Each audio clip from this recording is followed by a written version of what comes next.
우리의 손은 핸드폰을 드는 것보다는 박수를 치는 데도 유용하게 쓸 수 있다.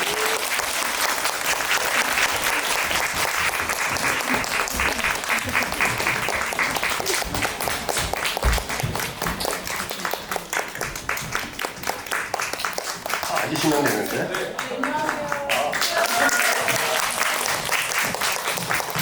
또 인사까지 또, 예. 여기 마이크가 사람 수대로 있지 않아서, 예, 마이크를 돌려 쓰셔야 될 것 같아요. 감독님부터.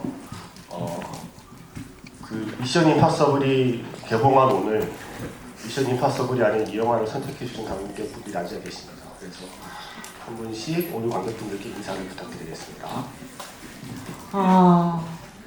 톰 크루즈 대신에 보인더풀의 보이를 보러 와주신 우리 관객 여러분 너무 반갑습니다. 감사합니다. 보인더풀 연출 류였습니다. 네, 안녕하세요. 보인더풀에서 어린 서경 역을 맡은 이혜원입니다. 네, 오늘 정말 귀한 시간 내주시고 또 저희 영화 다들 재밌게 보셨나요? 네, 재미있게 즐겨주셔서 감사합니다. 네, 잘 부탁드립니다. 안녕하세요. 12살 우주를 연기한 양희원입니다. 저희 보인더풀 보러 이렇게 와주셔서 너무 감사하고 앞으로도 보인더풀 많이 사랑해주세요. 네, 안녕하세요. 보인더풀에서 서경 역을 맡은 효우입니다. 이렇게 귀한 시간 내주셔서 정말 감사하고요. 오늘 즐겁게 소통할 수 있는 시간 가지면 좋을 것 같습니다. 감사합니다. 네, 부탁드려요.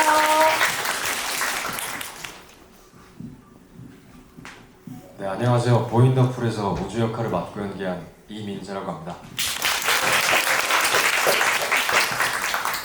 어제 비가 너무 많이 와서 내일 오시는 팬분들이 정말 많으실 것 같은데 되게 불편하시겠다라는 좀 걱정을 했었어요. 근데 오늘 아침 되니까 해가 떠가지고 너무 다행이라는 생각을 갖고 왔습니다. 되게 하늘이 갠 것처럼 저희 영화도 좀 그런 의미가 되었으면 좋을 것 같고요. 오늘 많은 이야기를 주고 나눠보아요. 감사합니다. 민재 배우님 목소리가 굉장히 좋으시네요. 민재 배우님이 DJ를 해야 되는데 저 같은 사람이 DJ를 하고 있는데, 예, 좀 약간 민망하기도 하고요. 근데 지금 이 영화 찍은 지가 얼마나 된 거죠? 2022년 9월에 크랭크인에서 11월쯤에 끝났거든요. 그래서 10월에 끝났구나. 네. 그러니까 3년이 아직 채 안 된 정도? 그렇죠. 그런데 제가 영화에서 봤던 어린 우주와 어린 서경이가 없네요. 네, 그 사이에 훌쩍 컸습니다.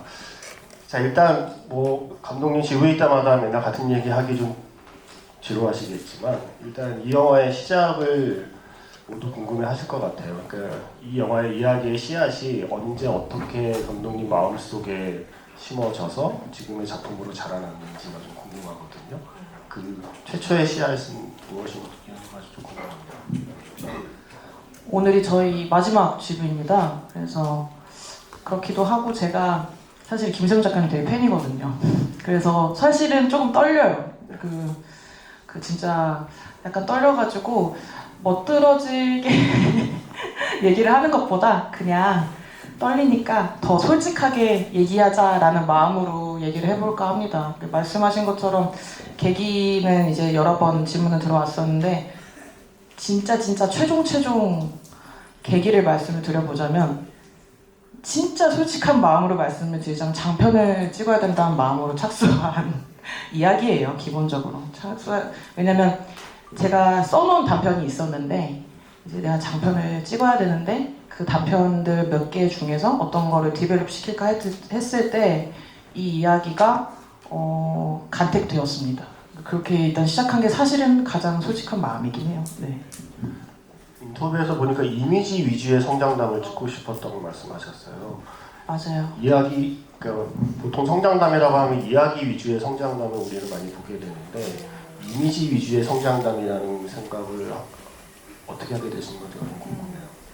일단은 제가 영상원에 다니면서 단편을 총 3편을 찍었고 그 중에 2편이 이제 저희 가족으로부터 발췌한 가족 코미디인데 그것들은 어쨌든 상황적인 지점들이나 이야기적인 지점들이 주가 되는 그런 뭐 이야기를 가지고 어떻게 뭐 영화적으로 잘 버무려 낼 것이냐는 항상 저에게는 재미있는 뭐 지점이어서 그것들도 뭐 영화적으로 담아내지 않은 건 아니지만 그런 것보다는 좀 더 영상 언어만으로도 설명될 수 있는 걸 찍어보고 싶었어요. 근데 이제 저는 그런 걸 되게 좋아해요. 그 아역 순간이 나오다가 네, 성인 순간이 되는 뭐 태왕사신기에서도 수진이가 이제 뭐 그 성인 배우가 되고 이거는 뭐 괜찮은 비유가 아닌 것 같긴 한데 뭐 천국의 계단에서 정서야를 부르다가 신현준이 되는 것도 재밌죠. 재밌는 장면, 약간 그런 장면들을 되게 좋아해요. 그래서 그런 것들을 좀 해보고 싶다. 트랜지션 같은 걸로 설명할 수 있는 것들 그런 것들을 해보고 싶다는 마음이 크긴 했습니다.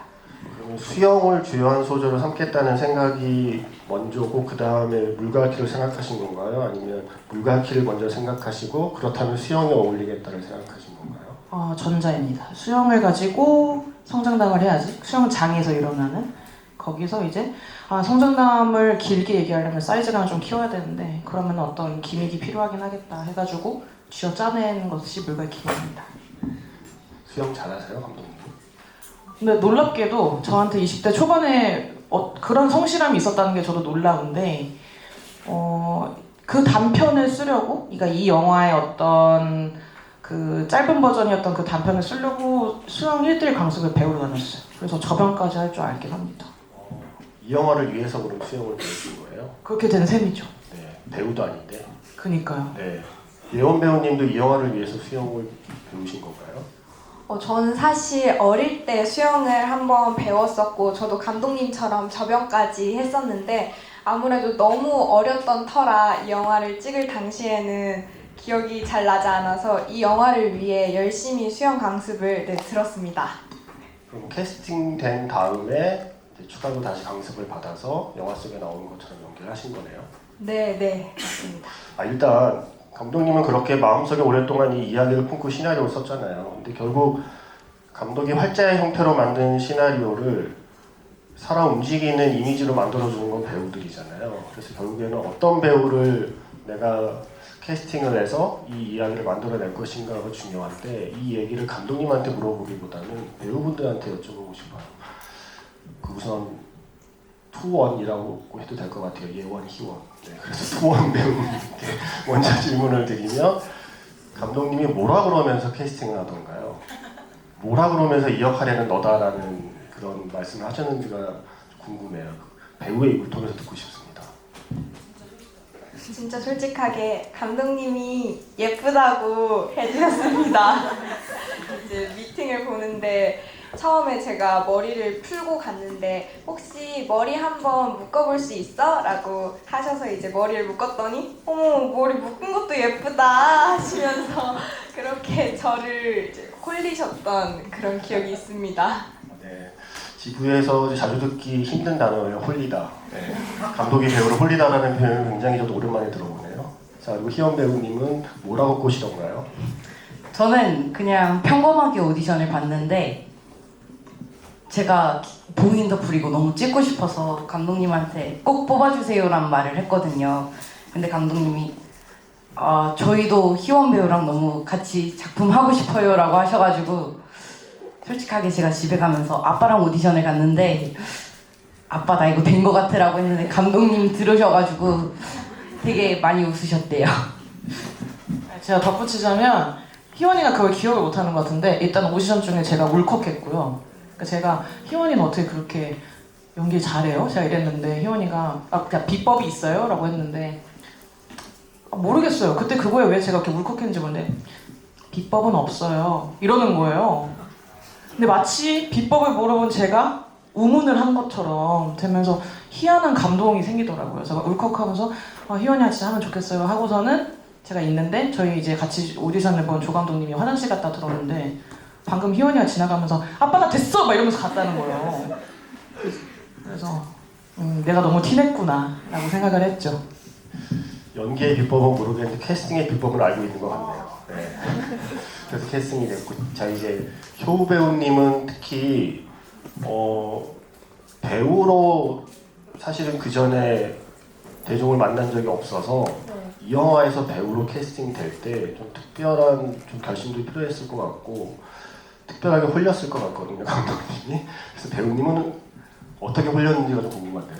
저는 사실 그 감독님이랑 연신내 동네 사람이에요. 그래서 연신내 어떤 한 카페에서 만나서 얘기를 나눴었는데 저는 사실 계속 확신도 없고 자신감도 없었거든요. 근데 감독님이 일단 시나리오를 보내주겠다 해서 읽고 다시 생각해보고 또 그 뒤에 또 만나서 감독님 집에서 이제 대사를 읊어봤어요. 감독님하고.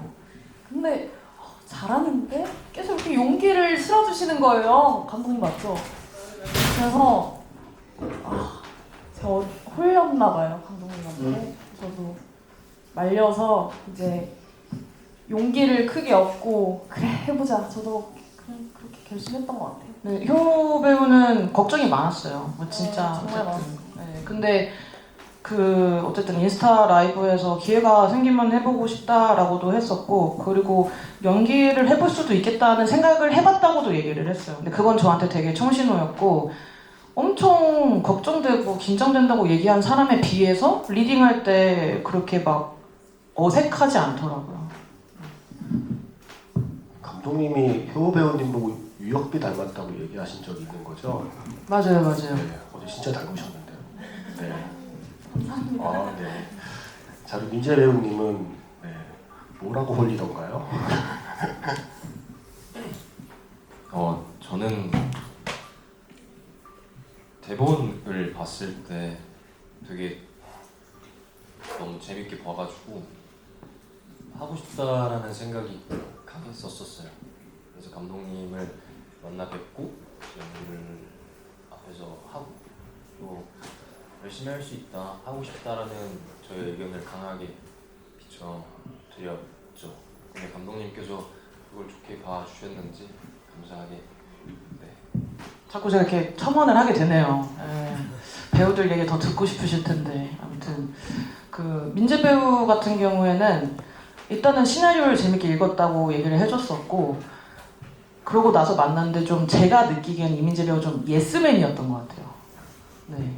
근데 저는 예스맨들이 랑 작업하는 게 엄청 좋다고 생각을 해요.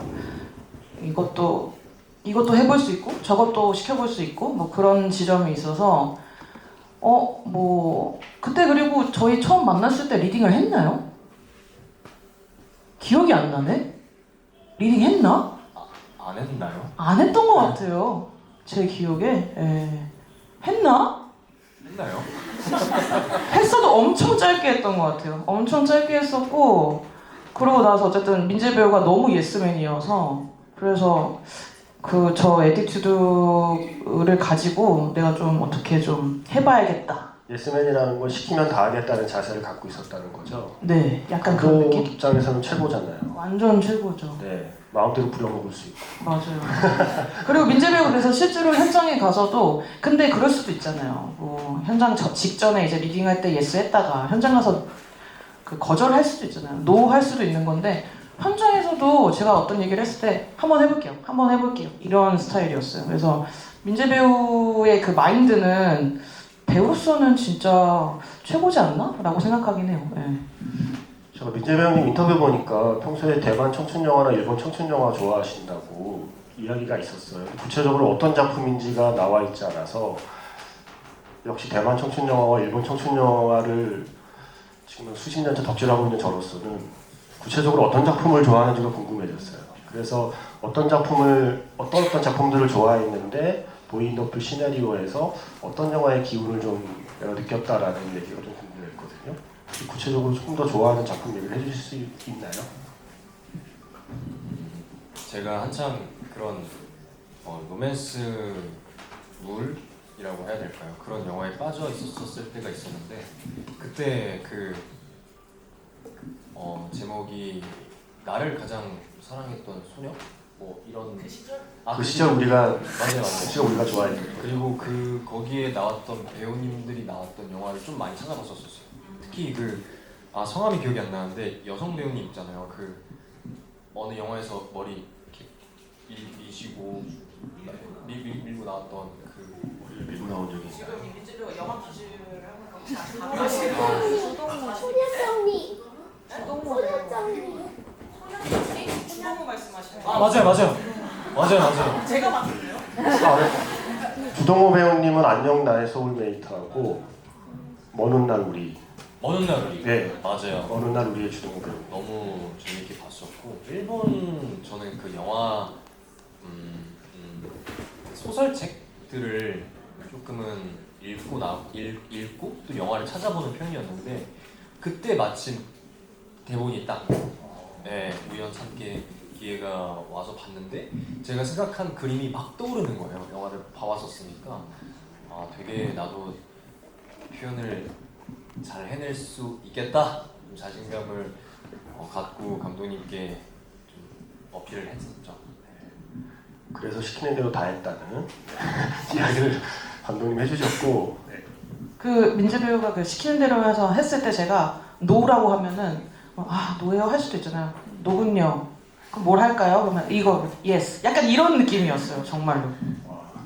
진짜 신났겠네요. 네. 일단 영화에 처음으로 돌아가 보면 이 영화 2007년 여름의 이야기는 예원 배우의 얼굴로 시작해서 예원 배우의 얼굴로 끝나요. 그러니까 우리는 계속 예원 배우가 연기하는 서경이의 얼굴을 따라가면서 2007년 여름의 이야기를 보게 되거든요. 예원 배우 입장에서는 어떠셨나요? 그러니까 사실 여기 앉아있는 관객의 수만큼 이 영화에서 마음에 드는 장면은 전부 다 다를 거거든요. 근데 직접 그 이야기 속에 들어가서 서경이를 연기한 배우 입장에서는 내가 조금 더 기억에 남는 씬, 내가 조금 좋아하는 씬은 따로 있을 것 같다는 생각이 들어서 2007년의 여름에 서경이를 연기하는 예원 배우 입장에서는 그래도 가장 좀 내 마음에 드는 씬이 어떤 건지가 좀 궁금합니다. 지금 일단 떠오르는 씬으로 말씀을 드리자면 그 중간에 제가 희원이랑 밤 늦게 몰래 수영장에 잠입을 하는 그런 장면이 있는데 그때 저희가 촬영도 실제로 야심한 밤에 수영장에 몰래 이렇게 들어가서 신나게 물속에서 놀면서 촬영을 했던 그런 기억이 있는데 사실 화면으로 봤을 때 그 장면이 되게 예쁘게 나오더라고요. 근데 찍을 때도 되게 그 수영장이 예뻤고 또 저희도 되게 즐겁게 촬영했던 터라 지금 가장 기억에 남는 것 같습니다. 그 장면 되게 설레던데. 네. 사실 보통 영화에서는 그럴 때 보통 키스씬이 나오기도 해요. 보통 미성년이 아니었다면 아마도 수중 키스씬이 충분히 나올 수 있는 분위기로 연출이 되는 수중 촬영이었구나라는 생각이 들었고, 근데 저는 처음에 그 집에 이사 와서 엄마한테 짜증낼 때 있잖아요. 그때 약간 호러였어요. 예원 배우님 표정 되게 무섭던데. 저도 그렇게까지 무섭게 할 생각은 없었는데 나중에 촬영본을 보니까 내가 이렇게까지 살벌한 눈빛으로 엄마와 동생을 쳐다봤구나 라는 생각도 들고 정말 실제로 저희 어머니도 예원아 너 호러 찍니? 라는 말씀을 굉장히 많이 해주셨던 기억이 있습니다. 집에서 평소에 좀 자주 보였던 표정인 건가요? 아니요. 저 평상시에 웃상입니다. 네. 그 예원이가 화내는 장면이 좀 더 격한 게 많았는데 진짜 더 하면 진짜 호러가 될 것 같아가지고 좀 뒷모습을 써가지고 좀 완화를 시키기도 했고 제가 이제 이 영화를 가지고 오키나와 영화제를 갔다 왔는데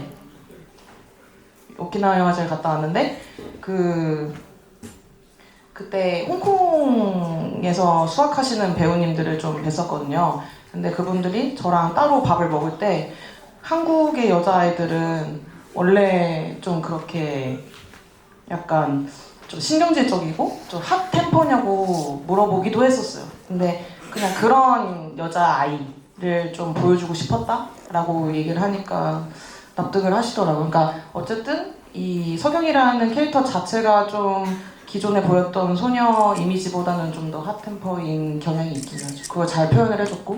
네. 그리고 미리 제가 말씀 안 드렸는데 이따가 질문 기회 드릴게요. 그래서 질문하실 거 있으면 마음을 품어주시고 질문 기회가 오기 전까지는 잠시 게스트분들의 이야기에 집중해 주시면 좋겠습니다. 네.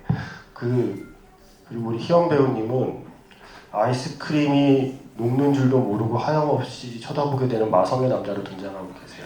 영화에서. 네. 저는 그 장면이 되게 좋았어요. 예. 아이스크림이 녹아내리는 줄도 모르고 한없이 쳐다보게 되는 이상한 마성의 남자를 연기하는 그 희원이를 연기하는 마음이 어땠는지가 궁금하고, 특히 그 발가락에 물갈퀴를 좀 붙였을 때 좀 기분이 좀 궁금해요. 예. 실제로 그 물갈퀴를 어떻게 붙였는지도 좀 궁금하기도 하고. 네. 촬영을 하면서 그 가족이 아닌 남한테 이렇게 관심을 받아본 적은 처음이었어요. 연기지만, 작품 속이지만 이렇게 관심을 받은 경험이 처음이어서 조금 관심 받는 기분이 이런 거구나 라는 걸 많이 느꼈고, 또 특수분장이거든요, 물갈퀴가. 근데 그게 약간 미끌미끌하진 않고 물 약간 풀같이 붙이는 건데, 해보니까 너무 신기해가지고 재밌었던 기억이 아직도 납니다. 근데 지금은 이제 표정이 되게 다양하군요. 예. 근데 영화에서는 거의 무표정하게 나오잖아요. 특히 대문 열고 나올 때, 그 표정. 네. 그래서 그 표정만 생각나고 있었는데 지금 보니까 희영 배우님도 우상이긴 우상인 것 같아요. 자, 어린 시절의 우주가 서경이와 레이스를 펼치고 그 레이스에서 이민재 배우로 바뀌는 그 순간이 감독님께서도 제일 마음에 드시는 거죠. 저도 그 그쵸. 장면 되게 좋아하거든요. 네, 그 장면을 향해 달려가기도 하죠. 네. 네. 그 장면을 좀 약간 공들여 찍었을 것 같아서. 그리고 제가 궁금했던 건, 그렇게 해서 우주는 이미 민재 배우가 연기하는 그 나이대로 컸는데 잠시 그 2007년 버전의 서경이의 표정이 교차 편집자거든요.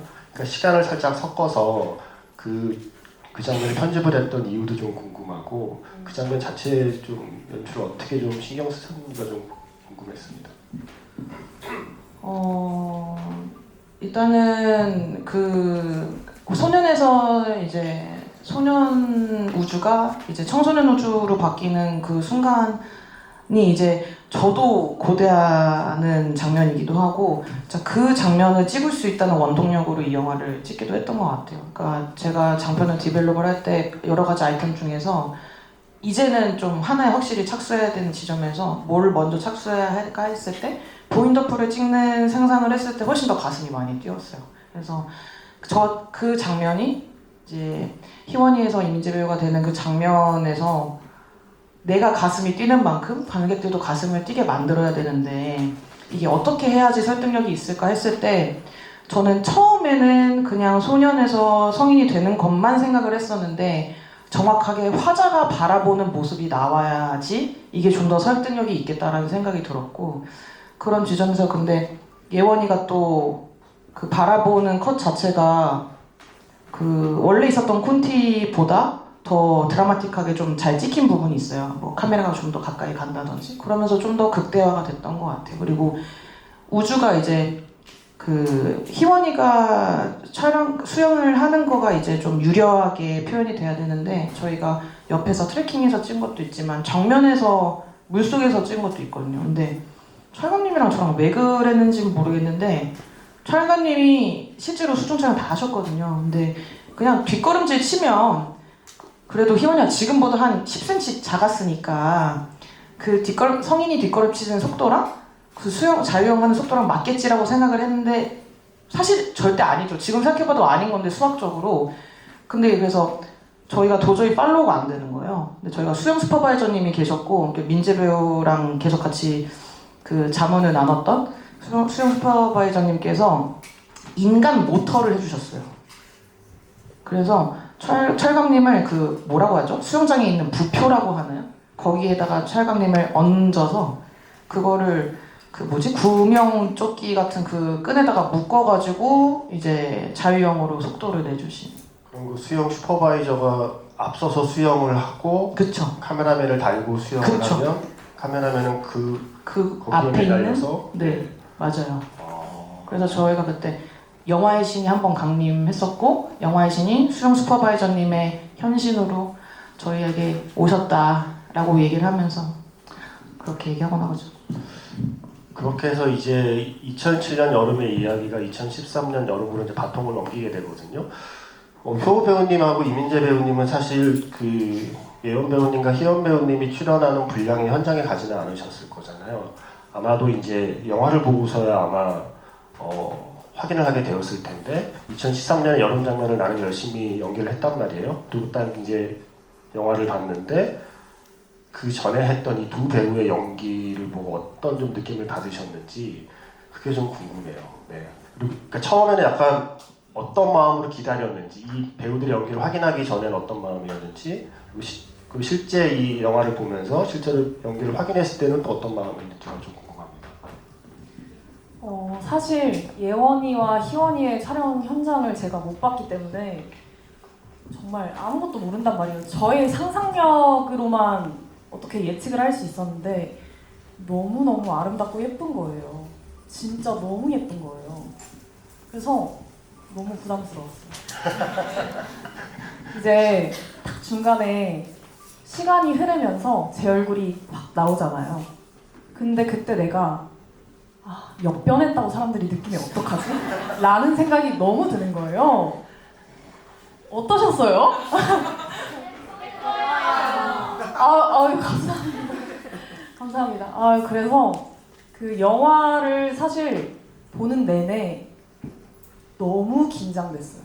내가 나오기까지 너무 긴장됐지만 예원이와 희원이의 이제 아름다운 연기들을 보면서 저도 그냥 빠져들었던 것 같습니다. 정말 너무 예뻤어요. 전주 영화제에서 처음 영화를 봤는데 일단 관객들 사이에 숨어서 영화를 보는 게 전 처음이었고 그거 자체가 되게 긴장이 많이 됐고 근데 영화를 딱 보는 순간 예원이랑 희원이를 보는 순간 긴장된 마음이 많이 편해졌어요. 그게 아이들의 힘이었겠죠. 너무 편안하게 보고 피식하면서도 보고 우주의 배가 어쩜 저렇게 귀여울까 그래서도 느끼고 너무 잘해줘서 이 친구들 진짜 너무 잘해줬다 잘할 거라고 생각을 했었는데 너무 잘 해줬고 또 감독님께서 잘 만들어 주셔가지고 저도 재밌게 보고 있다가 이제 제가 언제 나올지 전 알잖아요. 그러니까 그 순간이 다가오면 다가올수록 처음에 긴장이 됐던 그 심장 박동수가 점점 빨라지면서 이게 감독님께서 그 음악을 삽입하셨잖아요 그때 그거랑 같이 저도 막 이렇게 되는 거죠. 그래서 정말 잘 긴장됐는데 제가 딱 나오는 순간 좀 저도 많이 놀랄 정도로 감독님 감사하다는 생각이 먼저 들 정도로 참 잘 나오게 돼서 네 그러고 나서는 이제 또 편안하게 봤던 것 같아요. 그리고 저의 눈과 효 배우가 보여줬던 눈이 얼마나 궁금하긴 했거든요. 근데 또 잘 담긴 것 같아서 참 감사했죠.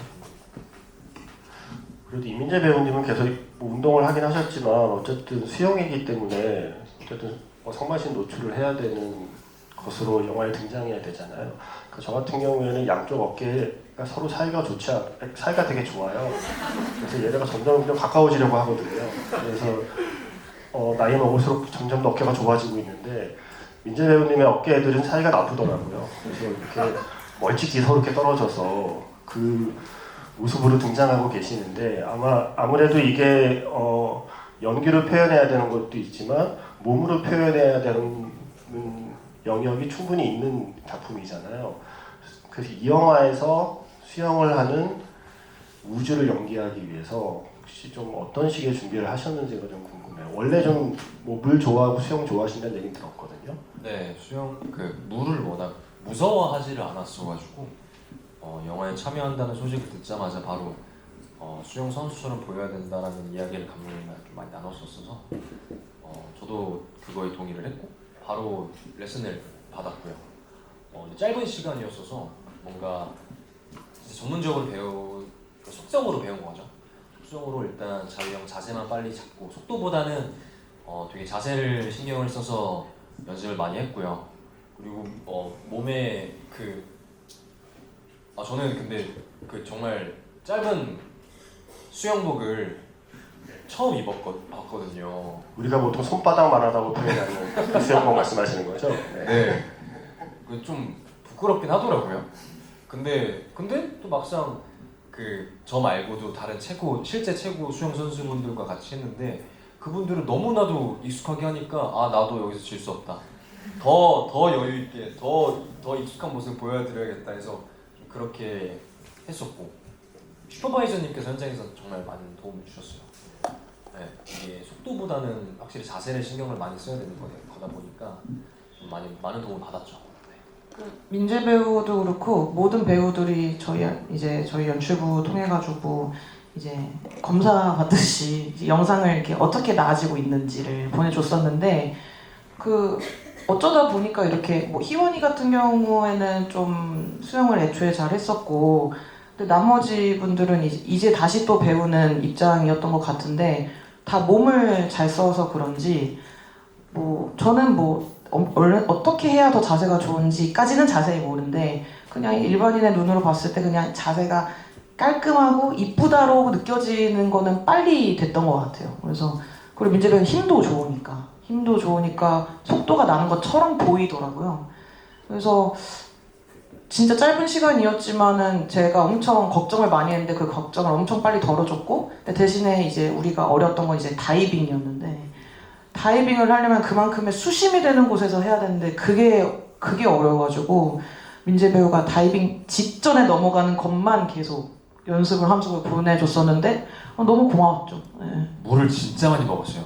그때 진짜 이게 정말 제가 다이빙 하는 거는 제가 직접 감독님이 찍으셔야 된다고 하셔가지고 들어갔는데 이게 들어가자마자 수심을 일단 깊고 이 수경이 바로 벗겨져요.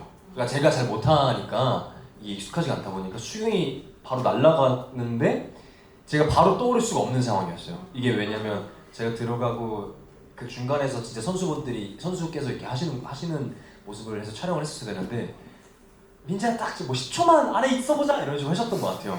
근데 이미 수경은 날아갔고 코안 물 다 들어왔는데 이게 사람이 패닉이 오잖아요.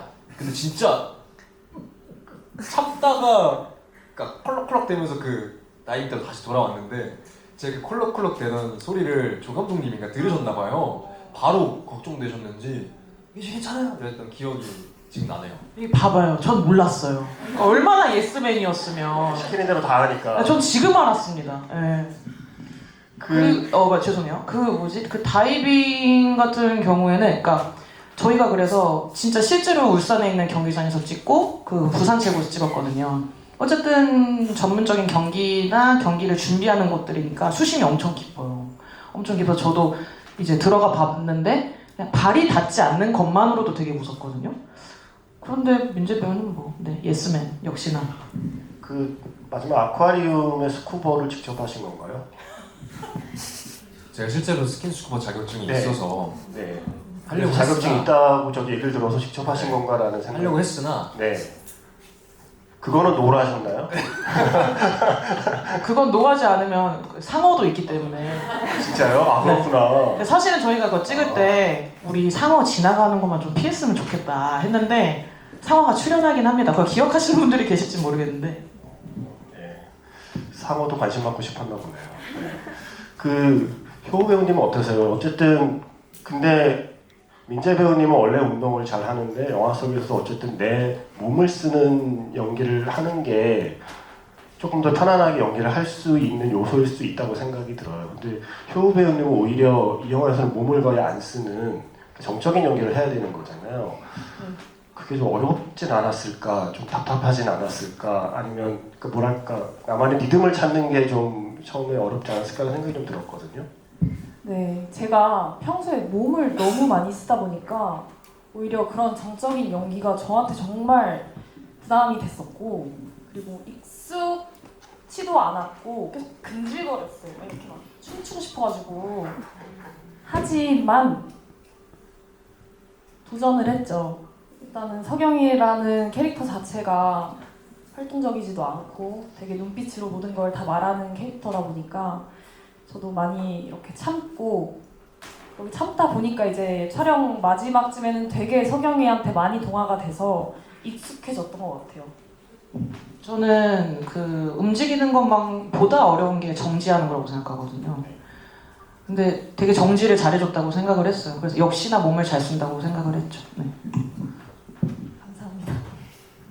그 효 배우님 인터뷰 보면 시나리오 처음 읽었을 때는 석영이 엄청나게 어른스럽고 일찍 철들었다고 느꼈는데, 그리고 매우 좀 우울한 아이라는 인상을 시나리오상에서 받았는데, 연기를 하다 보니 석영도 그 나이 때 학생이고 숨기려고 하지만 불쑥 드러나는 감정 같은 게 있었다는 얘기를 말씀을 하셔서, 실제로 시나리오를 보면서 생각했던 석영의 모습과 내가 현장에서 연기를 하면서 조금 좀 바뀐 게 있는지, 석영이라는 캐릭터를 나 연기하면서 스스로 조금씩 좀 바꾸어 나간 게 있는지가 좀 궁금해요.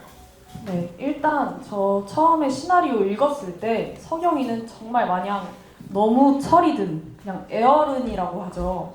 완전 애어른인 줄 알았는데, 사실 살다 보면 아무리 우울하고 힘들더라도 되게 즐거울 때도 있고 하잖아요. 제가 너무 그런 거를 배제하고 간과했던 것 같아요. 그래서 저도 실제로 촬영하다 보니까 석영이도 마냥 이렇게 너무 항상 365일 무표정으로만 살지는 않았겠구나라는 생각이 들었었어요. 네. 이거는 민재 배우님과 효우 배우님께 모르겠어요. 두 분의 생각이 어떨지 모르겠는데, 제가 보기에는 석영이는 우주를 사랑한 것 같거든요. 근데 우주는 아닌 것 같다는 생각을 했어요. 왜냐하면 그렇게 5년 만에 만나서 그 전에 누나라고 안 하지 않았나요? 근데 만나자마자 누나라고 성 긋는 것과 그 두 캐릭터의 눈빛으로 제가 마음을 짐작컨대, 왜 중간에 보면 약간 기울어진 언덕길 버스 정류장에서 버스 기다리는 장면 나오잖아요. 마치 그 기울어진 버스 정류장처럼 이게 두 사람의 감정이 석영이 쪽에 훨씬 많이 기울었구나, 약간 그런 생각을 저는 했거든요. 근데 실제로 연기를 하는 배우분들은 그 석영이의 마음과 우주의 마음이 어떤 거라고 생각하고 연기를 하셨는지가 좀 궁금했습니다. 저는 실제로 석영이가 우주를 좋아하는 마음이 있었다고 생각을 했어요. 그래서 그렇게 눈빛도 나왔던 것 같고, 제가 제일 그렇게 뭔가 보였다고 생각한 장면이 있는데요. 이제 우주를 물축제에서 만나서 물총을 피해서 도망가잖아요. 근데 이제 수영장 그 담벼락 밑에서 괴롭히는 친구들을 피해서 이렇게 우주랑 단둘이 마주했을 때, 저는 거기서 제가 느꼈던 우주를 그리워했고 좋아했던 그런 마음을 나타내는 눈빛을 저는 봤어요. 제가 보면서. 그래서 저는 제가 느낀 대로 석영이는 우주를 좋아했다. 근데 그 후일담을 들어보니까 민재는 아니었대요. 조금 저는 억울한 거예요. 그럼 얘기를 들어보고 싶습니다.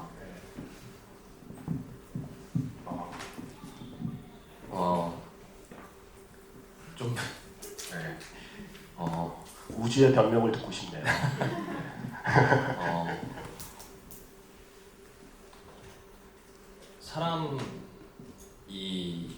그러니까 저에게 석영이라는 존재는 저만의 비밀을 유일하게 알고 있는 존재고, 그렇기 때문에 유일하게 의지를 할 수 있을 것 같다라는 생각이 들었고, 그리고 굉장히 생각이 많은 시기에 제가 마냥 좋아했던 수영, 물, 그런 추억의 장소도 갔고, 또 그런 장소에 있는 석영이를 또 발견을 했고, 그래서 그 이상은 저는 아니었다고 생각을 하면서 연기를 했어요. 나만의 비밀을 좀 털어놓을 수 있는 그런 존재이기 때문에 누나를 보고 그래서 그 물총 쏘고 나서 그 도망치고 와서 수영장 밑에 이렇게 딱 숨어 있잖아요. 근데 그때 저는 석영이를 봤을 때 아, 내가 기억하고 있는 누나가 맞을까? 그러니까 나의 마냥 어릴 때 좋아했고 그런 그 시절 이쁜 시절에 그런 내가 기억하고 있는 누나가 맞을까라고 이렇게 봤던 눈이 있는데 그게 또 기억이 나네요. 네, 그렇게 연기를 했었던 것 같아요. 감독님은 어떠세요? 시나리오 쓰실 때도 그런 마음으로 좀 쓰셨나요? 약간의 둘의 감정이 조금 다를 수 있다는 생각을 하고 쓰시는 거예요? 네네, 뭐 배우들이 지금 얘기한 게 거의 정확한 것 같고요. 그 어쨌든 뭐 저는 뭐 이런 말을 별로 좋아하진 않는데 뭐더 좋아하는 사람이 지는 거라고. 근데 어쨌든 우주는 누군가를 좋아할 수 있는 시간이 없는 상태. 그러니까 자기가 뭔가 어떤 남에게 타인에게 관심을 쏟을 수 없는 상태고 서경은 남에게 시간을 쏟을 수 있는 상태였다고 생각을 해요. 그러니까 어쩌면은 더 좋아한다는 건 더 시간을 쏟을 수 있다는 거라고도 생각을 해서 그런 지점에서는 분명히 그 사랑의 크기의 차이는 분명히 존재했고 많이 기울어져 있긴 했다. 네. 죄송해요. 제가 너무 혼자 떠들었죠. 자, 이제 질문 기회 드릴게요. 질문해주신 분께는 사인이 있는 포스터를 선물로 드린다고 하니까 손을 더 드시네요, 갑자기. 지금 오늘 그 마이크가 준비되어 있지 않아서 큰 소리로 말할 수 있는 분만 기회를 드리겠습니다. 일단 저기 정 가운데 지금 방금 드신 하얀 옷, 네, 큰 소리로 말씀해 주시면. 네, 안녕하세요. 네, 영화 우선 너무 잘 봤고요. 네. 이렇게 여름이 시작할 때쯤에 봐도 정말 다행이라는 생각도 들었어요. 네. 저는 효 배우님이랑 감독님께 궁금한 게 생겼는데 이제 기억에 남는 장면이 석영이가 다른 친구에게 그 우주의 비밀을 말하던 장면이었는데요. 이때 저는 석영이가 이 말을 하는 감정이 우주에 대해서 좀 두둔하려는, 우주의 재능을 조금 두둔해주려는 감정이었는지 아니면 속에 남아있었던 우주의 재능에 대한 시기나 질투 때문이었는지 조금 궁금했어요. 네. 배우님은 어떤 감정을 가지고 연기하셨고 또 감독님은 어떤 생각이셨는지 궁금했습니다. 뒤에 계신 분들 잘 들렸나요? 예, 석영이가 우주의 비밀을 다른 친구한테 이야기를 하잖아요. 그 이야기를 하는 마음은 무엇이었을지, 어떤 마음이었을지에 대한 질문이었습니다. 네. 네, 우선 질문 주셔서 너무 감사하고요. 목소리가 너무 예쁘십니다. 일단 석영이는 그 전까지 되게 우주를 또 이렇게 마주쳐 오면서 그리고 다 큰 이후에 또 우주를 마주하면서 되게 감정적으로 잊고 살았던 그런 힘든 감정들을 느꼈을 거라고 저는 생각을 했어요. 그리고 이제 우주를 만나러 서울에 다녀오잖아요. 그때도 뭔가 많은 감정들을 많이 느꼈고 그게 너무 버거워서 우연히 마주친 친구에게 그래도 저는 그 당시에 성화를 석영이가 되게 가까운 존재라고 또 여겼다고 저는 생각을 해서 너무 힘들잖아요. 나만 알고 있는 그 비밀인데 이거를 그냥 말하고 싶었던 것 같아요. 그냥 평생 동안 그 참아왔던 그런 우주의 비밀들을 더 이상 버거워서 나 혼자만 알고 있기 힘든 거죠. 저는 그렇게 생각했습니다. 그리고 석영이가 이해도 되지만 저도 석영아 왜 그랬어? 저도 석영이가 좀 있더라고요, 제 자신이. 그 캐릭터를 연기하는 배우님들한테 어떤 이 캐릭터가 관객들 누구나 좀 싫어할 법한 행동을 해달라고, 그 연기를 해달라고 설득을 하는 게 항상 영화 찍을 때마다 가장 긴장되고 어려운 일이라고 생각을 하는데, 저 개인적으로도 그 폭로를 함에 있어서의 추진력이 조금 약했다고도 생각을 하기 때문에, 근데 어쨌든 지금 말씀해 주시는 거 들어보니까 그 온전히 서경이가 되어서 잘 얘기를 잘 해석하고 잘 또 액팅을 해줬구나라는 생각이 들고, 저는 기본적으로 어쨌든 두둔하는 것처럼 보이지만 결국에는 부정적인 감정이 앞선 폭로라고 생각을 하긴 했습니다. 네네. 네. 또 질문 있으신가요? 갑자기 또 많이 들어요. 예. 뒤에 계신 분 질문 드리고 앞으로 올게요. 거기 예, 정 가운데 계신 분 손 내리신 거예요? 맨 뒤에. 네. 맨 뒤라서 시킨 건데요. 네. 네, 목소리 크게 해주시면 됩니다. 우주랑 석영이랑 맨 처음에 같이 아쿠아리움 갔을 때 그때 우주가 아쿠아리움 보면서 답답해 보인다고 말했잖아요. 네. 근데 마지막에 성인이 되고 난 이후에는 왜 막상 우주가 아쿠아리움에서 이렇게 씻는 거를 하는 건지 그런 게 좀 그 우주 마음. 네. 저한테 일단 배우님의 일단 생각을 들어볼까요? 처음에 답답하다고 했던 아쿠아리움에 마지막에 들어가 있는 그 마음에 대한 질문이었습니다. 네.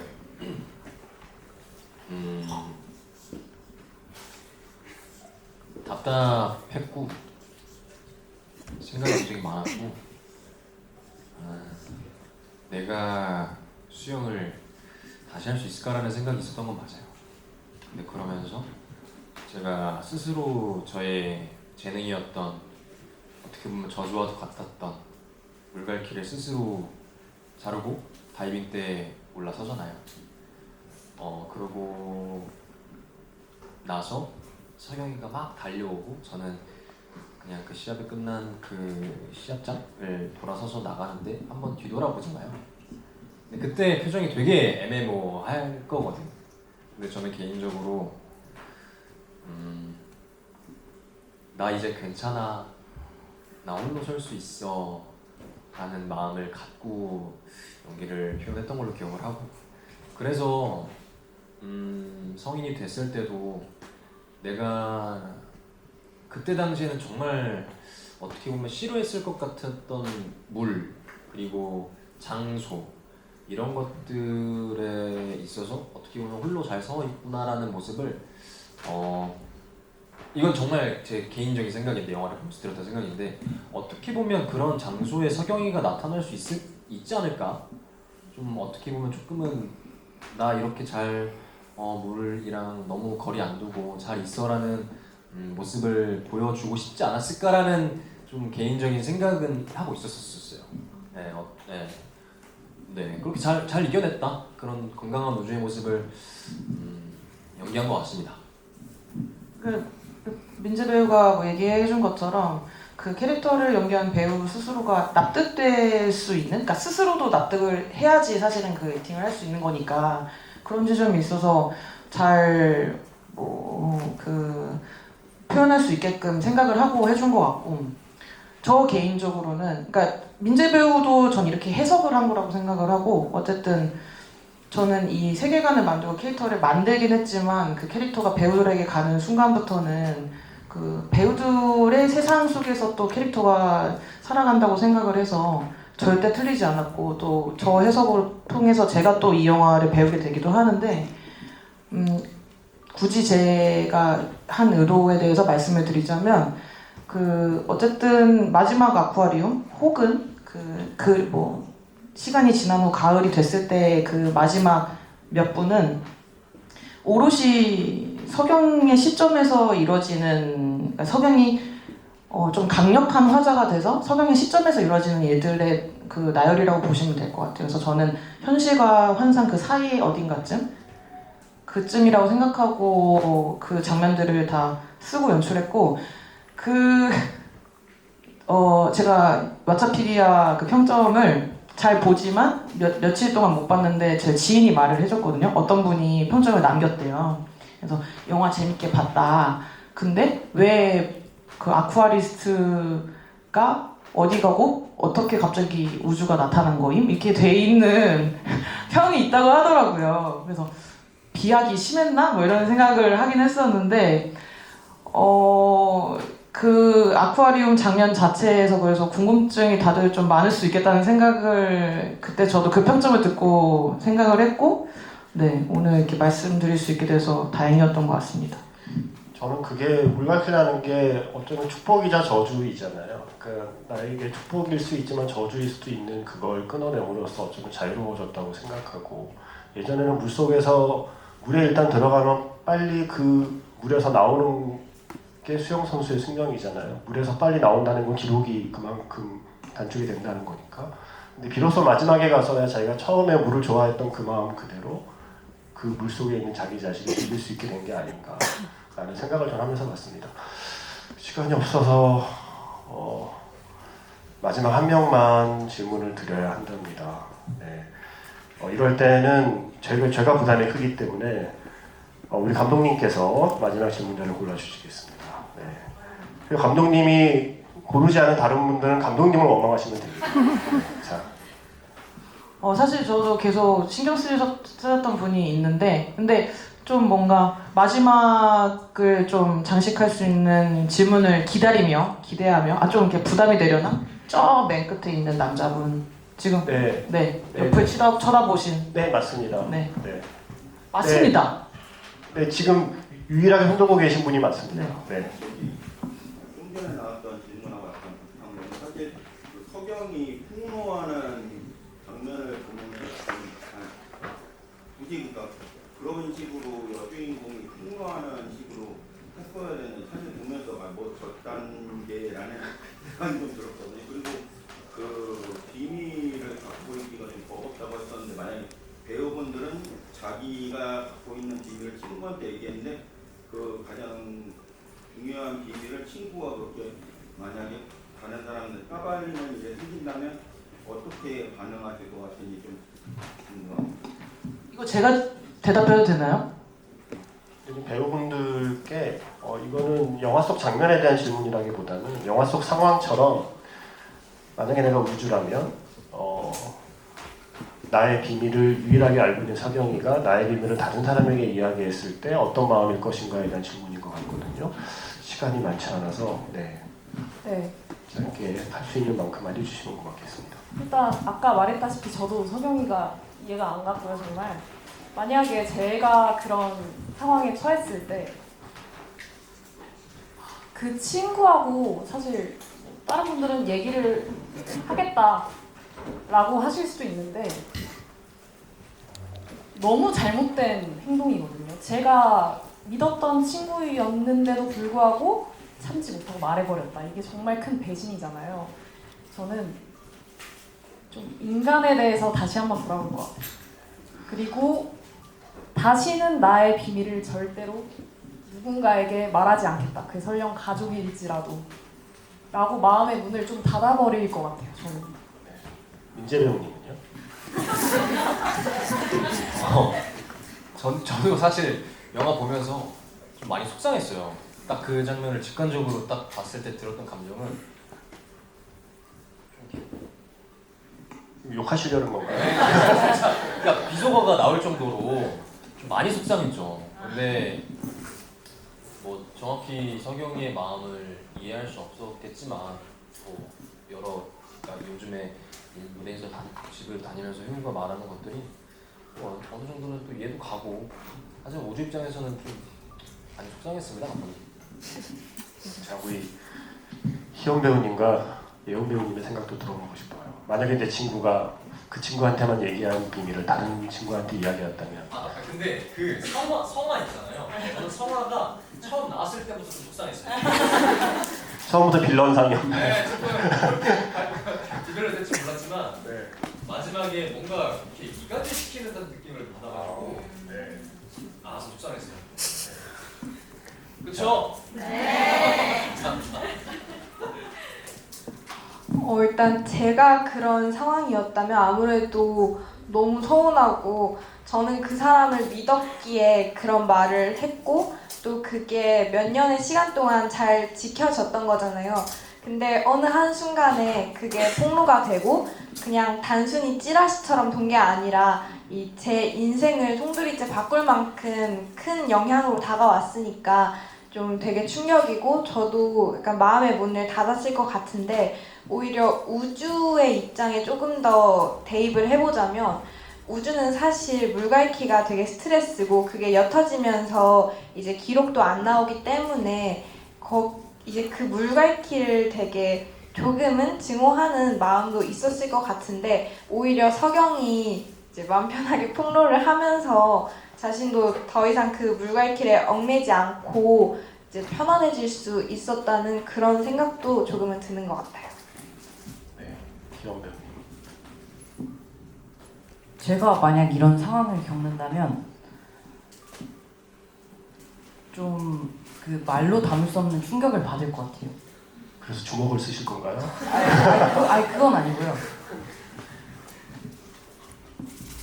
우주가 물갈퀴를 가지고 있다는 비밀을 서경한테 말했잖아요. 근데 그 물갈퀴는 그냥 단순한 비밀이 아니라 우주의 전부일 수도 있는데 그 비밀을 믿어왔던 누군가가 한순간 그걸 말해버리면은 충격받고 어디서부터 잘못됐을까라는 생각을 많이 할 것 같아요. 희영 배우님 말하는데 지금 너무 그 상황에 몰입하신 것 같아요. 지금 이미 실제로 겪은 것처럼 지금 막 눈을 사기면서 이게 시간이 좀 충분하면 좋겠지만 저희에게 주어진 시간은 이렇게 마무리가 돼야 될 것 같아요.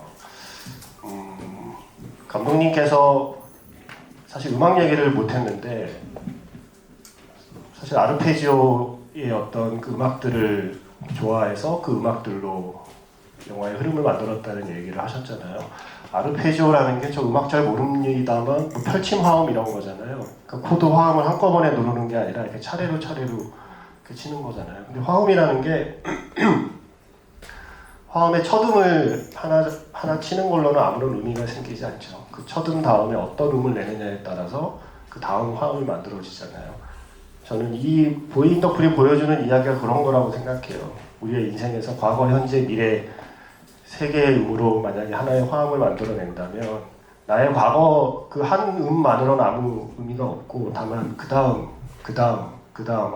앞으로 나에게 닥쳐올 시간들에 내가 어떠한 포즈로 어떠한 시간들을 만들어내느냐에 따라서 내 인생의 화음은 새롭게 만들어질 수 있다는 얘기를, 그래서 과거의 음이 맞는 음, 틀린 음이라는 개념이 아니라 그 음 다음에 나는 지금 어떤 음을 연주할 것인가에 대한 이야기를 풀어내는 작품이라는 생각을 했어요.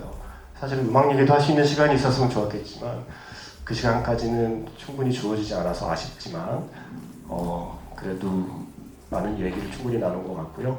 오늘 미션 임파서블을 보지 않고 이 영화를 보신 관객분들께 마지막으로 인사를 한마디씩 부탁드리겠습니다. 저부터 할까요? 네. 사실은 제가 대답해도 될까요?라고 했던 게 그 중복되는 대답이라고 하셔가지고 혹시나 시간이 되면 다른 분 한 분 더 질문해 주실 수 있지 않을까라고 했는데 역시나 시간이 없는 것 같고요. 네. 지금 사실은 김수현 작가님 아까 저희에게 질문해 주시면서 이렇게 이 영화의 감상에 대한 첨언을 해주실 때 살짝 좀 울컥하더라고요.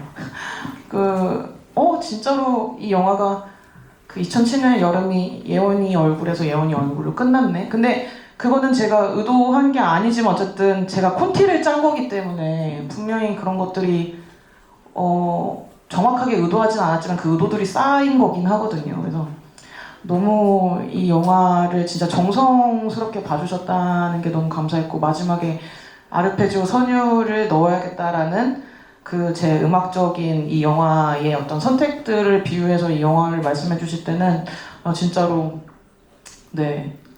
이 영화를 다시 한번 또 제가 사랑하게 되는 순간이 된 것 같아서 너무 감사합니다.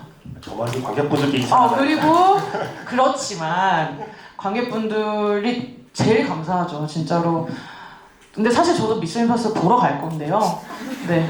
둘 다 보면 되잖아요. 그래서 이렇게 보러 와주시고 이렇게 귀한 시간 내주셔서 너무 감사하고, 네, 진짜 극장가가 많이 침체되어 있습니다. 그래서 근데 요즘에 계속 좋은 영화들이 많이 개봉을 해서 그 영화들이랑 같이 극장이 다시 붐비는 시간이 찾아왔으면 좋겠습니다. 네, 감사합니다.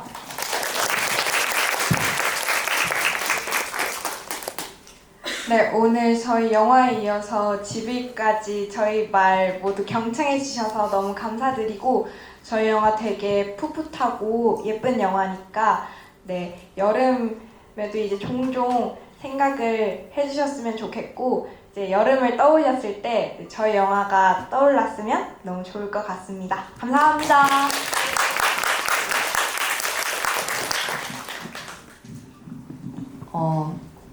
오늘이 마지막 GV잖아요. 그래서 딴 GV들보다는 관객분들하고 더 가까워질 수 있었던 것 같아요. 그리고 저희 영화 이렇게 보러 와주셔서 너무 감사하고 앞으로 여름하면 저희 보인 더 풀 떠올려 주셨으면 정말 감사하겠습니다. 저희 마지막 GV까지 저희 이렇게 얘기 들으러 와주셔서 감사하고요. 질문도 사실 더 많이 이렇게 질문 받고 또 말할 수 있으면 너무 좋았을 것 같은데 너무 아쉽지만 아쉽고요. 저희 영화 소중하게 아껴주시고 또 주변에 많이 입소문 내주시면 정말 감사할 것 같습니다. 감사합니다. 네, 긴 이야기를 저희 영화의 이야기를 들으러 와주셔서 너무 감사드리고요. 또 이쁜 영화를 봐주셔서 너무너무 또 감사드리고 저희 영화가 저는 되게 소중한 기억으로 많이 남아있거든요. 그리고 여운도 되게 짙고 그런 감정을 똑같이 느껴졌을 것 같아요.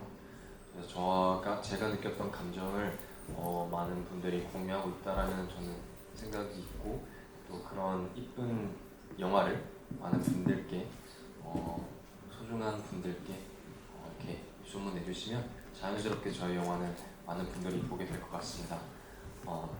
저희 영화 봐주셔서 너무너무 감사드리고요. 감사합니다. 네.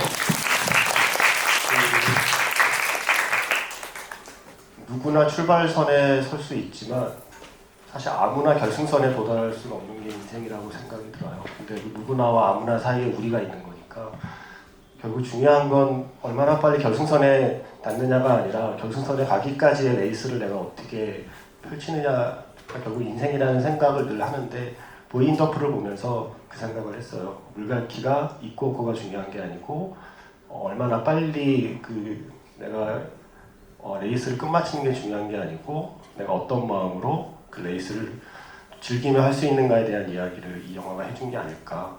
내 인생의 여름이 지나고 내 인생의 가을이 왔을 때 나에게 나의 여름은 어떻게 기억이 될까에 대한 질문을 던지는 영화라고 생각했습니다. 여러분의 여름이 보인 더 풀과 함께 조금 더 좀 파릇파릇해지기를 바라면서 오늘 끝까지 함께 해주셔서 진심으로 감사드리고요. 배우분들이 지금 바로 다음 일정하러 빨리 가야 돼요. 그래서 배우분들 먼저 안전하게 나가실 수 있게 자리를 지켜주신 뒤에 퇴장하시면 고맙겠습니다. 오늘 함께 해주셔서 감사합니다.